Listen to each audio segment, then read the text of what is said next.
Did this guy time travel and get himself stuck in the past?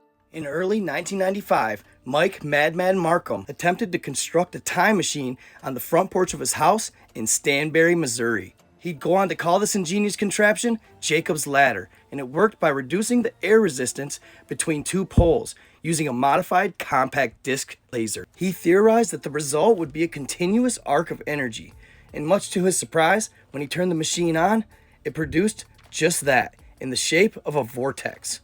He'd describe it as similar to a heat mark that you'd see on the pavement, except it was circular. So, to test this vortex, he decided to throw a sheet metal screw into it.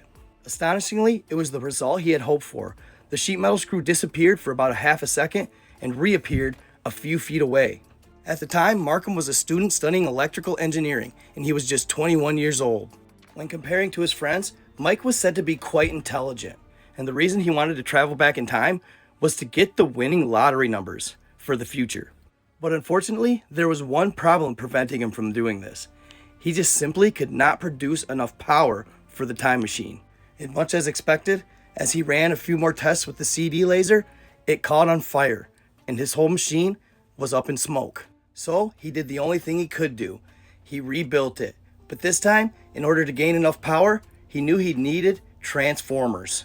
His original plan was to purchase them, but he soon found out that they were exponentially expensive. As a result, he resorted to the alternative. One night, he and some friends went to the local power station, where he knew there were 6 older transformers. It took them nearly all night, but he and his friends were able to dismantle and steal all 6 300-pound transformers from the St. Joseph Light and Energy Station in King City, Missouri. A few short months later, his machine was all built and ready to go with the transformers. But unfortunately, when he went to run it, it caused a mass blackout of the entire city. The next morning, the madman woke up to a knock at the door. It was Gentry County Sheriff Eugene Lupfer, and he had an arrest warrant for Marcum. With the transformers disappearing and the mass blackout, they knew right where to go. And that's what he got arrested for on January 29th, 1995. After several months in jail, Mike was released, and he was invited by Art Bell to be on the radio show called Coast to Coast. There he shared his story and told Bell that he planned to rebuild the time machine, but this time he was going to do it all legally. The only problem was he neither had the material or the means. But luckily, Bell allowed him to share his number during the interview. The result, his phone rang off the hook for the next 3 days, with people sharing their ideas, some spare parts, but more importantly, their money.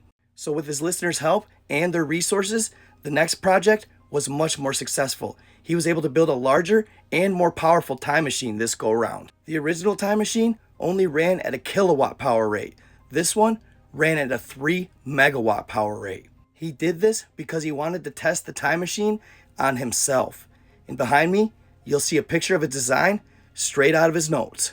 In order to achieve this, Marcum installed a rotating magnetic field, similar to the one the government used in the Philadelphia experiment. His claim was the rotating magnetic field ran much more efficiently and effectively. Almost a year later, Art Bell had him on Coast to Coast again, where he explained how his time machine worked and that he was going to try and beam himself to the past. The interview ended with Marcum explaining that he was on the cusp of gaining enough energy to achieve his feat. During the interview, Art Bell asked him what he was planning on taking back with him in time. He said the only thing he was going to take with him was his cell phone. So almost a month later, Mike was at home and fires up his machine. When it begins to generate energy, he hops in a steel tube. As the power in the vortex increased, you could literally see a magnetic field generate around Marcum. Then suddenly, he was gone.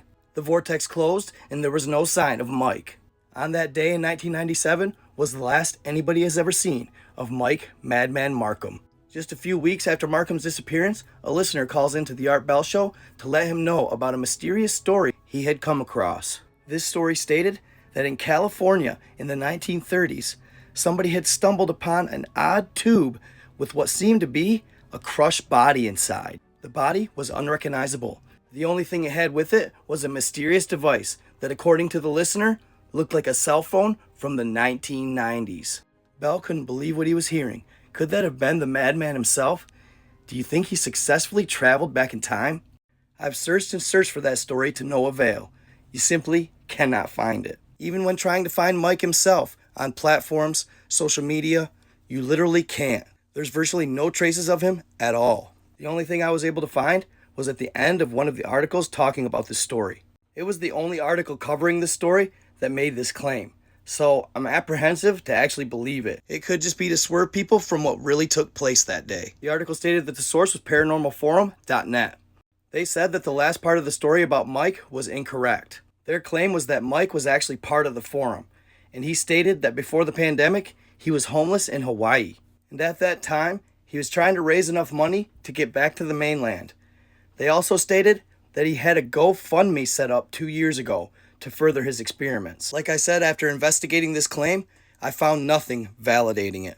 If you happen to find anything, let me know in the comments. I'd like to see some sources proving this. Until then, to me, the mystery is still there. Did he actually time travel? Was he successful in his experiments? Let me know what you think in the comments. And I also want to know, do you think the one and only article claiming he exists was legit? Or was it simply set up to sway people from the truth? I hope you guys enjoyed this story. It seems to be popping off right now. This is the first I ever heard of it. But wow, what a crazy, intriguing tale. Told y'all I was going to keep coming with the heat and keep posting for you. I'm going to go live probably tonight or tomorrow night, so stay tuned and watch for it. I'll try to be on before midnight. Thank you all as always for tuning in. I appreciate each and every one of you. Enjoy your weekend. Stay in the love. Stay in the light. Always be kind to others. I am out.